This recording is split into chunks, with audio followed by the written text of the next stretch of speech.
Hello అండి. ఇంట్లో ఖాళీ అయిపోయిన బియ్యం సంచులు పక్కన పడేయకుండా ఒక చిన్ని బ్యాగ్ కుడుతున్నాను ఇవాళ. సరుకులేమన్నా తెచ్చుకోవడానికి బావుంటదని చెప్పి. పెద్దది కాదు, చిన్నది కాదు సమానమైన సైజులో కుడదాము అని అనుకుంటున్నా. పొడవైతే 14 అంగుళాలు పెట్టుకున్నాను. వెడల్పు 10 అంగుళాలు పెట్టుకున్నాను. సేమ్ ఇలా కుట్టేసుకోవచ్చు. ఇంకా కొంచెం వెడల్పు కావాలి అనుకుంటే ఎక్స్‌ట్రా ముక్కలు అతుక్కోవాలి. నేను 2.5 వెడల్పు 14 అంగుళాల పొడవుతో 2 ముక్కలు కట్ చేసుకున్నాను అటు ఇటు అతుక్కోవడానికి. పైన సేకులకు కూడా సేమ్ మెజర్‌మెంట్.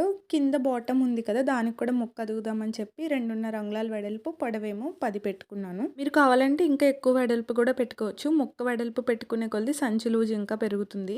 మీరు నార్మల్‌గా అయినా కుట్టేసుకోవచ్చు. నా దగ్గర చిరిగిపోయిన నైట్ ప్యాంట్ ఉందని చెప్పి దాన్ని సంచి పైన అటాచ్ చేసి కుడుతున్నాననమాట. సేమ్ సంచి ముక్కలు ఎలా కత్తిరించాం అదే కొలతలతో ప్యాంట్ ముక్కలు కూడా కట్ చేసేసుకోవాలి. ఒక కాలు భాగం సరిపోయింది దీనికి నాకు. నేను ఇక్కడ డైరెక్ట్‌గా కుట్టేస్తున్నాను కానీ ఒకవేళ మీకు కుదరకపోతే లైనింగ్ అంటిస్తాం కదా జాకెట్‌కి అలా ఈ సంచిని దీన్ని అంటించి తర్వాత స్టిచ్చింగ్ చేసుకోండి. ఈ సంచికి నేను ముందు చేకులు కుట్టేశాను. వీడియోలో చూపించాను కదా ఆ విధంగా. తర్వాత బాటమ్ పార్ట్ అటాచ్ చేసేసుకున్నాను 2 ముక్కలకి కలిపి. ఇప్పుడు సైడ్ పార్ట్స్ అనమాట. ఈ సైడ్ పార్ట్స్ అతికేటప్పుడు కింద మనం బాటమ్ దగ్గర ఒక ముక్క అతికాం కదా అక్కడి దాకానే వస్తుంది. ఇదిగో కనిపిస్తుంది కదా అక్కడి దాకా ఒక స్టిచ్ వేసేసుకోవాలి. సేమ్ 2 సైడ్స్ అలాగే చేసేసిన తర్వాత ఈ కింద బాటమ్ పార్ట్ దగ్గర కూడా ఇలా పొడవుగా స్టిచ్ వేసేసుకుంటే సంచి అయితే కంప్లీట్ అయిపోతుంది.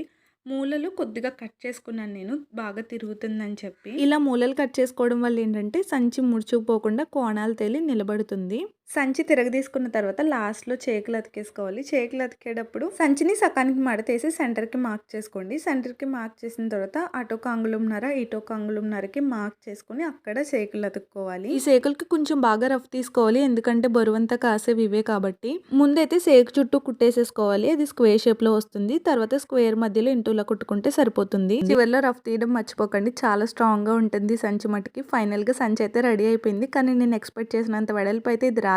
2.5 పెట్టాను కదా వెడల్పు 4 పెడితే సరిపోయేదేమో అనిపించింది. అయినా ఫస్ట్ టైం కదా నెక్స్ట్ టైం సరి చూసుకుందాం. ప్రస్తుతానికి 1 కేజీన్నర కూరగాయలు పాల బాటిల్ పడుతుంది. సరిపోదంటారా? సరే మళ్ళీ నెక్స్ట్ వీడియోలో కలుద్దామే. బాయ్.